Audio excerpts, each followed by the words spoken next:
Hello, welcome to one of the first videos on benchtops. My name is Stevie, and I'm going to be going over the waveform generator today. I have it connected to the oscilloscope so you can kind of see the changes that I'm making in time. So the waveform generator does exactly what it sounds like it does. It creates specified waveforms at set voltages, waveform specifics, and frequencies. The use of a waveform generator may not seem entirely useful, but it's actually very important in AC circuits. It can be used as an AC power supply, and it can supply voltages at different varying frequencies and amplitudes to anything that you may need to power. So it's pretty useful for that. And additionally, you can use it for circuit diagnostics. For instance, you can feed an input signal into your circuit and measure the output signal on an oscilloscope to see exactly what the response is given, so you can see exactly what your circuit is doing.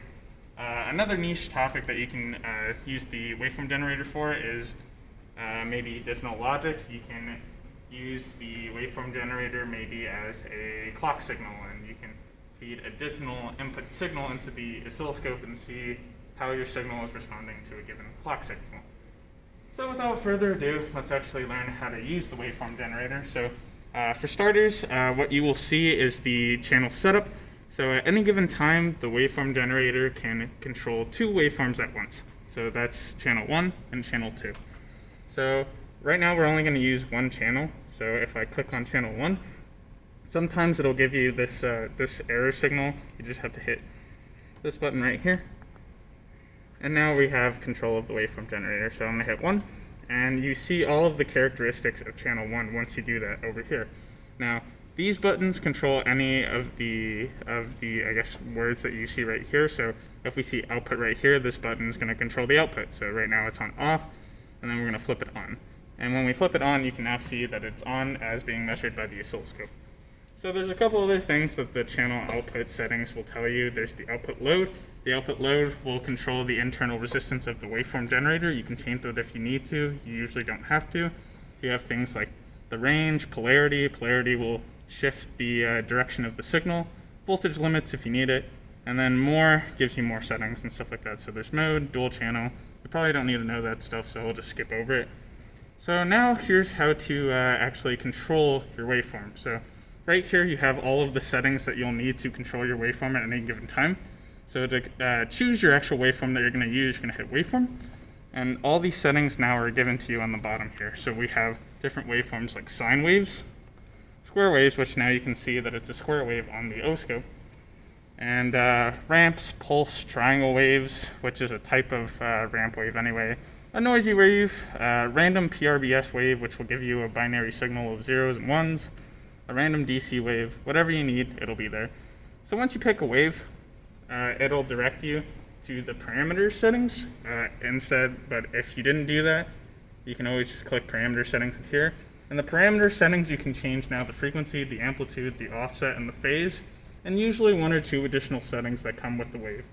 So for square waves, there's an additional setting called the duty cycle, which will tell you the positive runtime of any wave that is a square wave. But say we had, I don't know, let's do a ramp wave. If you see the ramp wave now, instead of the duty cycle, you'll have a symmetry tab. So to change something, it's relatively straightforward. You're going to pick which parameter you want to set. So if we want to set the frequency parameter, we'll hit the frequency button right here, and now you can see that the frequency is currently highlighted. So there's a couple different ways to change the frequency. These arrow keys will shift which significant digit you are trying to use, and then this dial will control the digit individually like this. So additionally, you can also use this numeric keypad, which is also probably the fastest way to control the frequency. So if I put 5, it'll ask me 5 what? 5 microhertz, millihertz, hertz, kilohertz, or megahertz. So I'm going to make it kilohertz, and I'm going to hit kilohertz right here, and we can see that the oscilloscope just responded to that as well. And so amplitude, offsets, and phase all work relatively the same way. Amplitude, you can change the exact voltage that you're working with.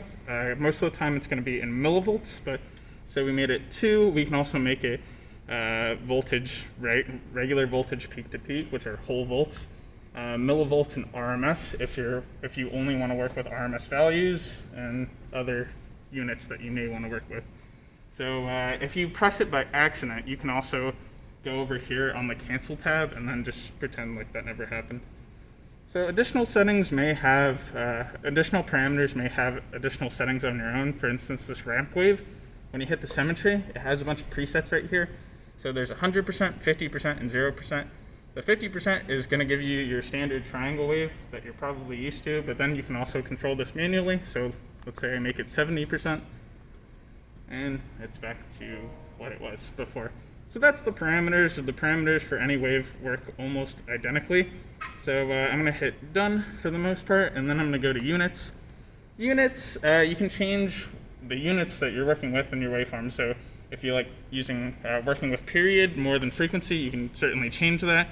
If you don't want just the amplitude, you want to specify the high and low side of the wave, you can also do that. The phase, if you want it in radians, that's perfectly fine. You can do all that good stuff too. So now we'll go over to the modulate section. So the modulate section, the first thing you have to do is actually turn modulating on if you want to observe the type of modulation that you have. So there's a bunch of different types of modulation that the waveform generator comes with. Right now, we're specified on AM, which stands for amplitude modulation, but we can also have frequency modulation, phase modulation, frequency shift key modulation, all that good stuff. So we'll do FM modulation randomly.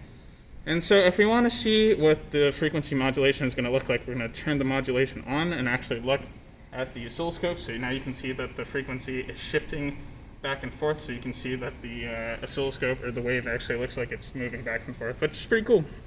And to actually change the frequency modulation, you can go over here to the frequency deviation, change the amount of hertz that it's deviating by. So we can make it a lot faster if we want. We can make it 300 hertz.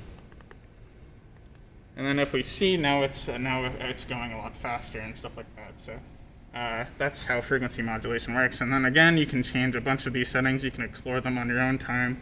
If you want to see what amplitude modulation looks like, that's what it looks like. There's different modulations look different depending on what waveform you're using, but that's how it works. So I'm going to turn modulate off and go over to sweep. So sweep is pretty cool. It allows you to see exactly what the waveform will look like at a bunch of different frequencies. So if you turn the sweep on, what you're going to see is the oscilloscope is using a ramp wave at the specified settings that we gave it at a bunch of different frequencies. So with the sweep time, you can change the start frequency, the stop frequency, and you can also change the amount of time it takes to get there using sweep time. The whole time will let you stay at a specific frequency for a given time, so that's how the sweep works.